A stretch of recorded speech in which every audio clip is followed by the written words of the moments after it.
He gives you a challenging text, doesn't he? I didn't know Lawrence and Selma Warkentine very well. I knew they were Canadians who had been planting churches in Austria and Germany. They had a really good reputation. Everybody spoke well of them, but I did know their son, Paul. And last fall, Paul wrote an email that said this. This past weekend, the Lord took our dad, Lawrence Warkentine, to his loving arms at the age of 94.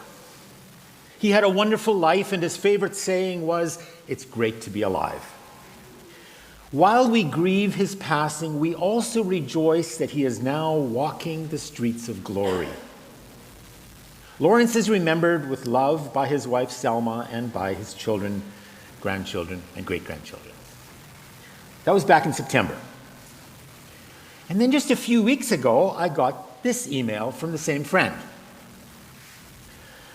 This past Sunday, the Lord gently called our beloved mom, Selma Warkentine, home into his eternal presence and glory.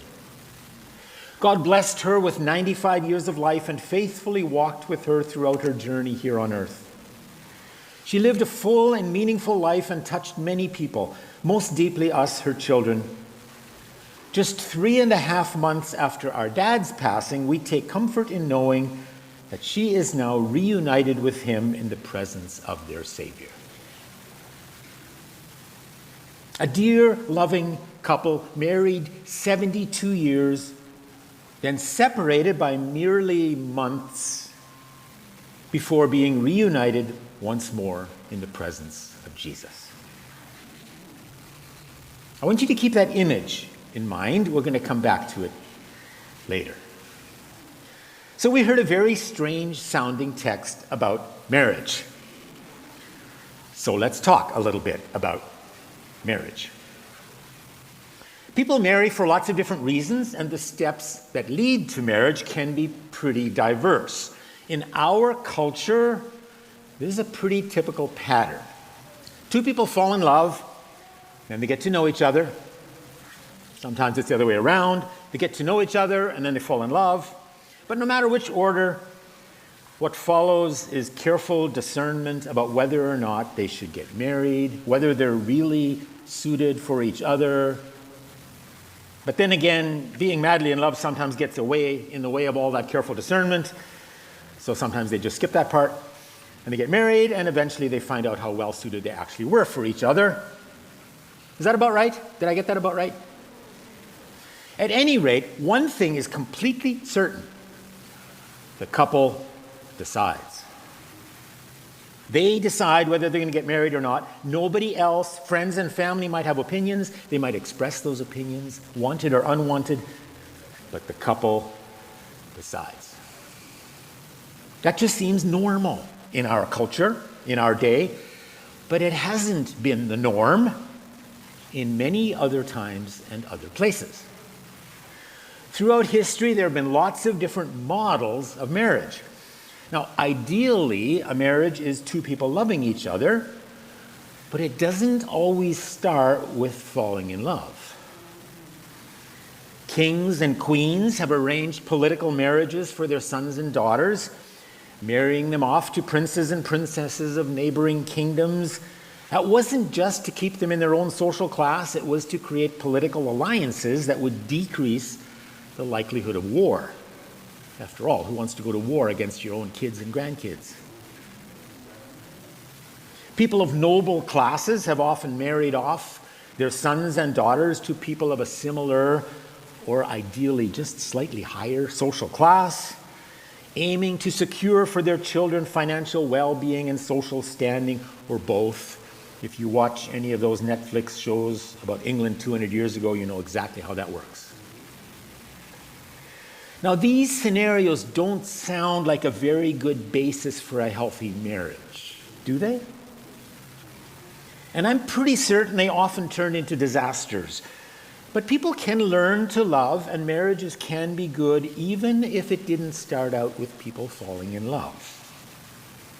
Even if someone else arranged the marriage.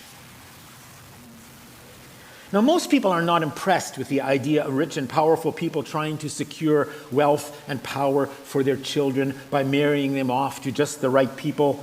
But there's actually a very long tradition in many parts of the world, and in some cultures to this very day, of parents arranging marriages for their children. The children might or might not have anything to say about it. And interestingly, the research has shown that the divorce rate among arranged marriages is way lower than among those where people choose their own partners. Okay, why have I talked about all these kinds of marriages? Because the Bible has examples of every single one of those that I just described. We sometimes refer to the biblical view of marriage. Well, it turns out the Bible has a lot of different views of marriage. There are political marriages, marriages designed to preserve social class, parents arranging marriages. There's actually even 2 examples of people falling in love. You can find examples of that between Isaac and Rebekah, and then 1 generation later, Jacob and Rachel. Just don't model your marriage after what happened to these 2 marriages. Rebekah hatched an elaborate plot to trick her husband Isaac in his old age, and Rachel had to share her husband with her sister and 2 concubines. Lots of marriages in the Bible were probably pretty awful. So is there no biblical view of marriage? Oh yes, there is. But you won't find it if you just look for examples all over the place. Or, for that matter, if we assume that everything commanded or allowed somewhere in the Bible is God's perfect will. If we want to know what God intends marriage to be, we look to Jesus. Not his example, since he was never married, but his teaching. One day, not the one we read about, he was explicitly asked a question about marriage. But it wasn't by people who wanted to learn anything from him. It was from his enemies, Pharisees this time, who tried to trick him into giving an answer that would get him in trouble. But he cleverly dodged the trap by turning a different question back on his enemies. You know what Jesus asked them? What does the Bible say? So Jesus' enemies start quoting the Bible. That's good, isn't it? Well, actually it wasn't. Why? Because they quoted the wrong text. Did you know there were wrong texts in the Bible? Well, it turns out almost every text in the Bible is the wrong one if you try to get an answer out of it that it wasn't designed to give.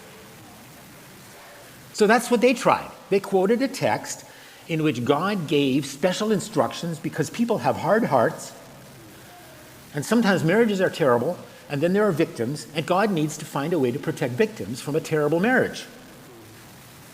So halfway through their quotation, Jesus stops them and says, "Stop, wrong text."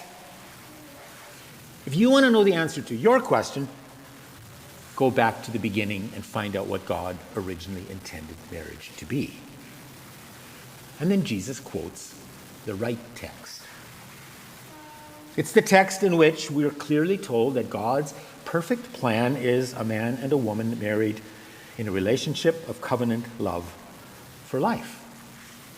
That's God's perfect plan. He didn't go to some obscure text somewhere that talked about what happens when we fail to reach God's ideal. Now, among all the really puzzling permissions and requirements and mid-course corrections you find in the Bible, the levirate marriage was surely one of the strangest. And that's what we call the marriage of this widow to 7 brothers. It turns out that the Bible provides lots of different permissions and requirements that weren't part of God's original perfect plan. God talks about when divorce might occur or even must, when remarriage might occur or even must. It talks about polygamy, about concubines. It talks about lots of things that aren't exactly God's original perfect will. Because God takes into account human failure. So throughout the Old Testament, we find concessions, we find adjustments, we find emergency measures, and they're introduced into Israelite law because God takes people seriously as people who do wrong things, make wrong choices in a fallen world full of fallen people who often make foolish choices and sometimes suffer tragedies. And as I said, surely one of the strangest of all of these regulations is the levirate marriage. So what in the world is that? Well, back then, and of course the same can happen today, people sometimes marry, but then the man dies and the couple does not yet have any children. But back then, they had different kinds of inheritance laws than we do today. Plus, keeping a family name alive from generation to generation was an absolutely essential priority. So God introduces the law of the levirate marriage. It goes like this. If a couple marries, then the man dies before they have any children, the widow is required to marry an unmarried brother of her deceased husband, so her brother-in-law. And then the first child born in that marriage counts as if it had been the first husband's child, though it wasn't. And that would carry on his family heritage and inherit his share of the family property. The second child born to the couple then becomes their heir, and just in case no child is born in the second marriage and the second husband dies, then the woman marries yet another brother. And of course, it doesn't always work because sometimes there aren't enough brothers, or they're all married already, or who knows what else could happen. So she has to marry some other near relative. And that person is then called the kinsman redeemer. And they had special ceremonies designed to figure out whom she would actually marry and how the inheritance would be passed on. All pretty strange, right? And just in case you in this room are a married woman trying to figure out which of your brothers-in-law you might end up having to marry, stop. Don't go there. None of that applies at all anymore. That is one of the things the early church decided when they had their very first church conference back in Jerusalem in 50 AD. Good thing, or we would probably decide it today. But back then, in the Old Testament, it was required. So, we heard a New Testament text about the levirate marriage, but what about Old Testament texts? Turns out there are a few. Deuteronomy 25 is where the law is written down. But in two other places, we also get examples of levirate marriages. We first learn about it when Abraham's great-grandson, Judah, gets himself into lots of trouble by not following through on what the law required. A young woman named Tamar becomes his daughter-in-law when she marries his first son, But dies without children. So now she's a childless widow and is required to marry the next brother, whose name is Onan. But that doesn't work out either for reasons that you will need to look up for yourselves. Anyway, Onan doesn't do his duty, so he also dies. So now 2 sons are already gone, and he still has a third child, Shelah. It was a man's name back then. Now Judah, for reasons that we don't know, refuses to give Tamar his third son. Maybe he thought marrying her was deadly. So she takes matters into her own hands, in effect saying, well, father-in-law, you won't give me another son? We'll see about that. Okay, enough said. You can look up the whole tale of intrigue and immorality for yourself, if you want, in Genesis 38. I remember looking it up when I was a middle school boy, because the sermon was boring and this text was a whole lot more interesting. But as sordid as the story is, there is a surprising twist at the end of the story. Guess which famous person was a direct descendant of the immoral relationship between Tamar and her father-in-law? The great King David. And then many generations later, of course, Jesus. himself. How God can turn situations into purposes. But there's a second levirate marriage in the Old Testament, and that's the inspiring love story of a young Moabite widow, Ruth, and a rich landowner named Boaz. Ruth cannot marry a brother of her deceased husband because, well, he only had one brother, and he had already married, and he had already died. So Ruth takes quite a bit of personal initiative to persuade Boaz to become her kinsman redeemer. And in time, Ruth and Boaz turn out to be direct ancestors of the entire kingly line that starts with King David and ends with Jesus himself. So, two famous levirate marriages. But now we must come to today's text. Do you remember it? Story of a woman who had 7 husbands and still ended up dying childless. Nobody to carry on the family name of any of the 7 sons or their parents. 7 brothers, one after the other, all marrying the first brother's widow, all dying childless. And then the poor serial widow dies as well. I imagine the only saving grace in the story is that people apparently never blamed the woman for being barren. They seem to believe that all 7 brothers were infertile. But otherwise, what a sad story. Except, never happened. It's just a made-up story. A bizarre made-up story invented by a group of people called Sadducees who were trying to trap Jesus. You see, the Sadducees didn't believe in a future resurrection. They believed that when we die, and that's it. Other groups were convinced, as of course Jesus himself was, that after this life there's a time of waiting, and then at the end of the age there will be a general resurrection of the dead. It's what the Bible teaches. Except the Sadducees couldn't see it or didn't believe it. So they try to trap Jesus.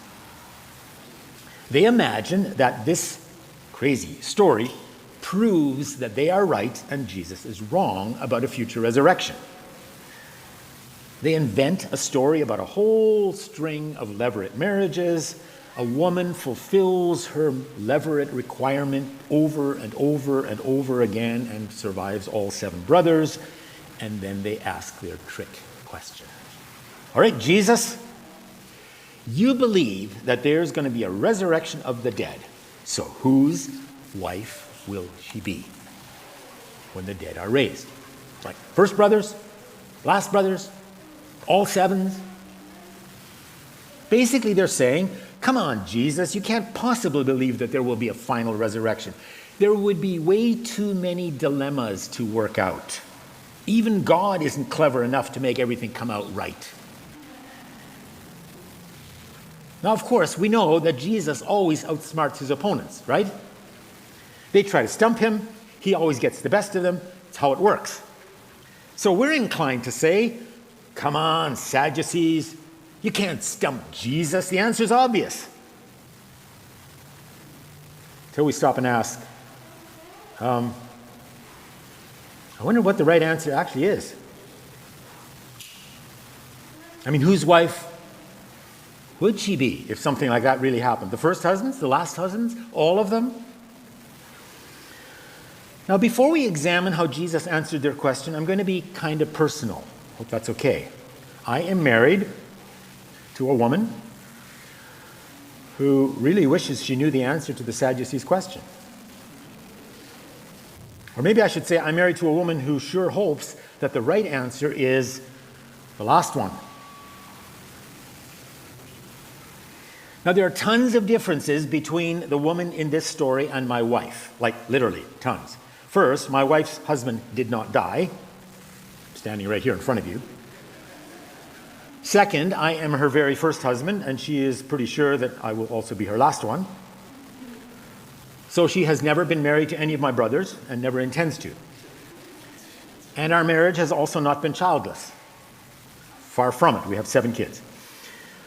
Moreover, our marriage was never designed to solve someone else's inheritance problems. So as I said, she is nothing like the 7 times widowed woman in the Sadducee story. So why do I say she would like to know the answer to the question?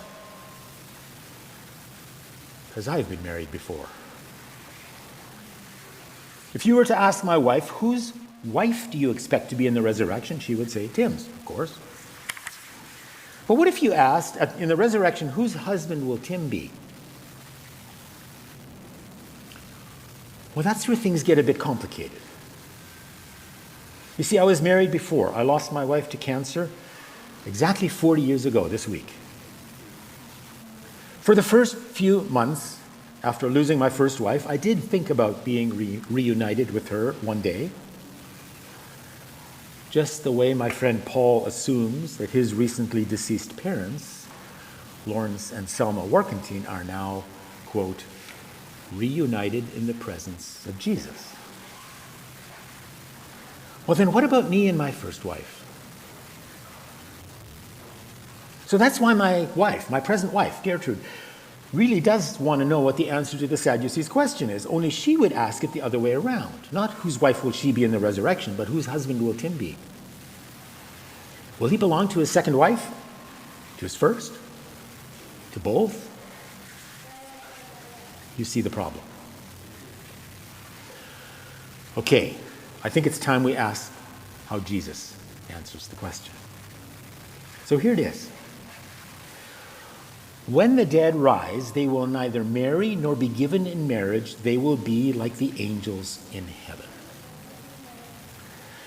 Now let's be really careful how we hear that. Some people have assumed that this means whatever partnerships we have experienced in this life, they will all be left behind in the future resurrection life. Marriages will all be dissolved. There will be no intimate relationships. And being like the angels, well, that must mean that we're not male or female, or something like that, even though in Sunday school plays we all know that it's young girls, and in the Bible it's always old men. But somehow we imagine that Jesus is saying that heaven will be populated by non-gendered and non-partnered souls where intimate relationships are completely absent. But Jesus didn't mean that. And I'm not going to argue for or against any part of that today, because I don't think Jesus was arguing for or against any part of that today. That would go way beyond the evidence of this text. Remember the whole point of the levirate marriage. If you keep that in mind, then Jesus' answer sounds like, this. Here on earth, in this fallen world, people die. People are sometimes childless. Inheritances get complicated. And sometimes we need extreme measures to figure out how a lineage will be preserved, how inheritances will be regulated. Here on earth, there's a million ways to fall short of God's perfect plan.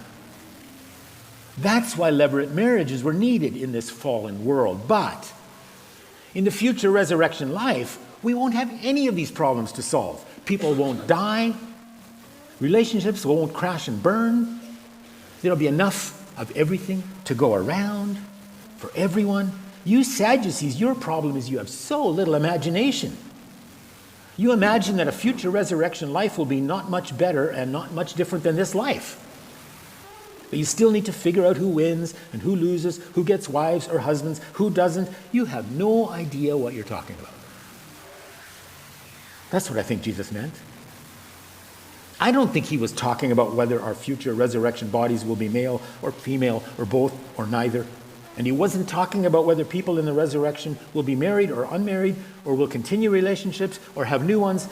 It wasn't the point. So what else does Jesus tell the Sadducees? You are all wrong because you do not know the power of God. What he means is, you people seriously underestimate God's ability to solve your little puzzles. God is considerably more creative and restorative and ingenious than you think. You can devise your little puzzles all you want. Guess what? You're never going to stump God. God will find a perfect way to make it work. And whatever it is, it'll be better than you can imagine. So the response we should give to the question, whose wife will she be? Or in my case of my wife, whose husband will I be? Or perhaps whether or not Selma and Lawrence Workentine will be rushing into each other's arms. How would we answer that? Because the answer that seems right or wrong for one situation just seemed right or wrong for a different situation.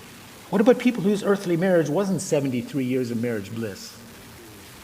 What about people who hope eternity supplies them with better options? So what does the Bible teach? So let's ask the question one more time. Whose wife will she be? Bible's answer? We can't even imagine what God has planned. That's what I think the answer is. In fact, I think I have that on pretty good authority, because here's what the Apostle Paul wrote. What no eye has seen, what no ear has heard, and what no human mind has even imagined, that is what God has prepared for those who love him. Paul is saying what God prepares for us is better than we can imagine. So maybe you think you can imagine the answer to the Sadducees' question. Maybe Paul thought he could. Maybe my wife thinks she can. Maybe I think I can. But no matter what we imagine, it'll be better. Unlike the Sadducees, we really do believe in the power of God. We believe in God's power to raise the dead. We believe in God's power to solve all the dilemmas that life in this fallen world has created. We believe in God's power to make all things new in a way that vastly exceeds our wildest imagination. Now, maybe just hearing that isn't quite enough for you, and you still worry about the question. Maybe you hope it's like this and not that. Well, in that case, I want to propose a little exercise. Imagine the best heaven you can possibly imagine. Go ahead, imagine anything. You can be any age, any size, any shape. You can have any relationship you choose, forever. It can be this kind of relationship or that kind. Just use your imagination. And by now I suspect you're imagining something that seems pretty amazing. So here's what the Bible says. It'll be better than that. That's what Paul said. So why would I want to get whatever I can imagine if God has something better planned? Now, I don't think it matters to God whether we have an opinion about all these things or not. So if you're really sure you know the answer to the Sadducees question, that's fine. Just keep in mind, it'll be better. Now, there's one thing that we don't have to wonder about, and that's whether or not there will be a final resurrection. The Sadducees didn't believe it, but Jesus argued from Scripture that there would be. But guess what? We have even more evidence than Jesus had. He had the Old Testament from which to argue that there's a resurrection. We have the resurrection of Jesus from which to be certain that there will be a resurrection. How do we know there will be one? Because it's already started. When Jesus was raised from death on Easter Sunday, he became what the Bible calls the firstborn of the resurrection, the beginning of a whole new creation. So Jesus' resurrection was nothing like the resurrection of Lazarus, or of the daughter of Jairus, or of the only son of a widow from Nain. Those are 3 stories in the Gospels. Jesus raised these 3 people from death back to life, but only back to their old mortal life. And so all 3 of them died again. So did Dorcas, whom Peter raised from death. So did Eutychus, whom Paul raised from death. But not Jesus. Jesus was raised from the dead with a resurrection body suited to a new creation, and Jesus now lives forever in God's presence One of us has already made it. It's only a matter of time, and it'll be our turn. And in the meantime, we still have unanswered questions. Like, whose wife will she be? Whose husband will I be? Are Selma and Lawrence really reunited? I don't really care what your opinion is on any of these. Because it'll be better than that. We can count on it. Amen.